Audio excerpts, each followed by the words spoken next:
Hello, this is the Tradesight U.S. Stocks and Futures Market Preview for Thursday, June 11th, 2013. Hope you're having a good week. Here's a look at the ES front month futures contract daily chart. This is the S&P 500 essentially. And you can see we got down to that red static trend line. Sorry, this is not the front month. Let me fix that. That'll clean that up. There we go. Got down to the red static trend line on tried to break underneath it on Tuesday, closed right on it, and then bounced off of it on Wednesday. So first day up, but guess what? Puts us right back in the same range we've been stuck in here for however long. Um, so we did have a gap and go day today, by the way, on Wednesday. Big gap up and then kept going. So not really a clean move up that this makes it look like. When you see the intraday action, you'll see what I mean. And it moved us back away from that blue line. But again, it's hard to get excited here. Stuck still in the same range we've been in for months. S&P up 26. That's the cash right on the 10-day moving average, basically. NDX hit the 10-day moving average up 57. The SOX was up 9, which is a little bounce for the SOX. Biotechs up 37. That's barely a blip. Even the biotechs, look at the last 2 weeks here. What a horrifying range for actually 2, maybe 3 weeks, really, on the biotechs. I mean, this is a big index that moves around a lot and doing almost nothing. Google gained 10.5. Apple up $1.50.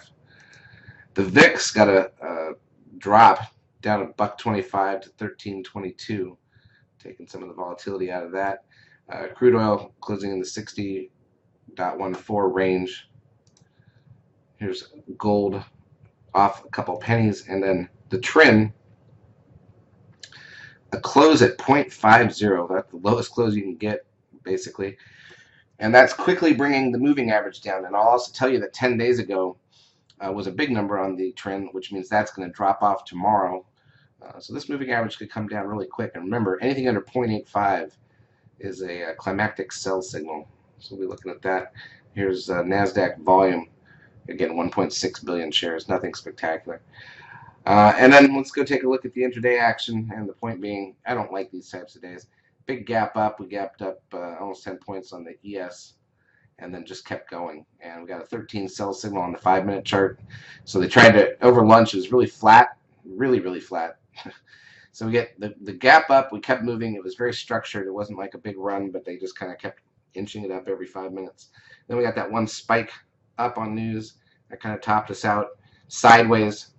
That's actually the R3 level intraday on the ES that we were banging against for those 11th and 12th candles on the count. And then you can see right at the end of lunch, tried to break out. I warned everybody about that. Got a new closing candle high there, and that gave us the 13, and that was pretty much it. And straight sideways. And what's amazing is the 5-point range, less than 5 points of range from about 11:30 a.m. until 4 p.m. So 4.5 hours of less than a 5-point range after the gap and go early. Gap and goes are never my favorite. We pulled a couple little things out of the hat today, but it wasn't anything spectacular, and never would be for me usually on a gap and go session. Just look at the NASDAQ side. Smaller gap, big run up. Looks about the same though, obviously. And even with all that, the VWAP moved up. We closed very near the VWAP on both of them. All right, so what do we got left during the week? Remember, we don't do these previews for Friday because basically the week's run its course. So let's talk about the next 2 days. First of all, Thursday morning, we've got the weekly initial and continuing jobless claims data, retail sales, import-export prices. That's all an hour before the bell, so maybe that can get things pumping a bit. 30 minutes into the market, we've got business inventories, and an hour in, we've got the weekly natural gas inventories number, natty gas, as we call it. Friday, an hour before the bell, we do have the PPI, and then 30 minutes in, we have Michigan sentiment. I will miss the second half of the trading day on Friday. What else can we focus on? This is the quarterly.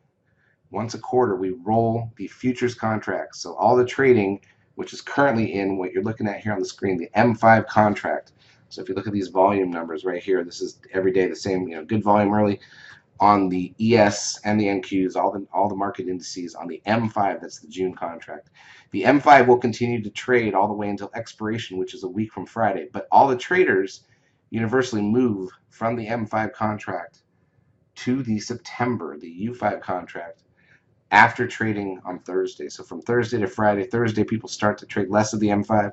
By Friday, the money's all in the U5. What that means is that, for example, let me show you right now. You can see here A lot of the bars around 25,000 to 50,000 early on every day per 5 minutes on the M5 contract. If I go look at the September contract right now, which already exists and is trading and has for a while, you'll notice that you're only seeing a couple thousand. Okay, so there's a little more today than there was the day before as some people start to move over. But there's a big difference between 25 to 50,000 and 2,000 to 4,000 in volume per bar. On Thursday, you'll see this pick up a little bit more again, and then on Friday, the normal volume, the 25 to 50,000, will suddenly be here in this contract. Now you'll notice what's this contract's closing price?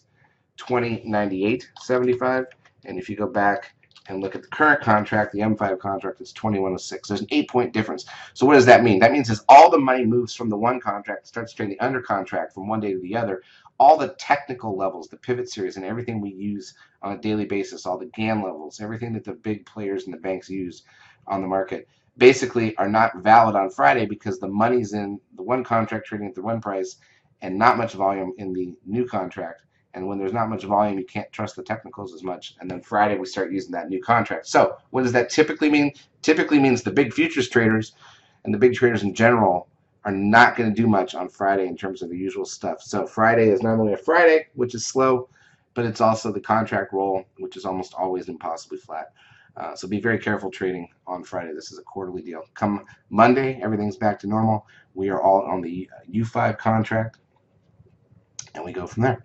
By the way, for those of you who look at the front month, the pound F, okay, this is where the volume currently is. This is currently showing you, right, the M5, which is what we're trading right now, the June contract.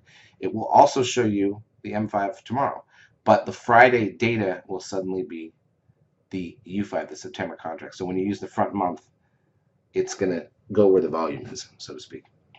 All right, that's about it. So that's Thursday, maybe some opportunities with a lot of data coming out, and then Friday, probably not with the contract roll and very little data. The PPI is not a big number. CPI is probably next week, and that's obviously a bigger deal. That's looks like Thursday. So actually next Friday. Yeah, nope, next Thursday. So that'll probably be a bigger deal to the market. We do have just to give you a preview for next week, we have a couple things in play. We do have the quarterly contract expiration, which means options, futures, and commodities all expiring next Friday. That means next Friday going to be flat too. Also means that Wednesday has a good chance. Wednesday or Thursday will be the unravel. Good chance of being a pretty wild day Wednesday or Thursday. And we have a 2-day Fed meeting with the Fed announcement on Wednesday. So you've got the Fed announcement Wednesday, options unravel between Wednesday or Thursday, CPI next Thursday, and then the expiration on Friday should be dead. So that's early preview for next week. We'll get into more of what's coming then over the weekend in the market preview that we do for the whole week. But for now, let's focus on, hard to say if we continue this bounce on Thursday, and then Friday probably not so exciting. We'll be in the lab trying to help you make money. You can take a trial of our services if you have not already done so.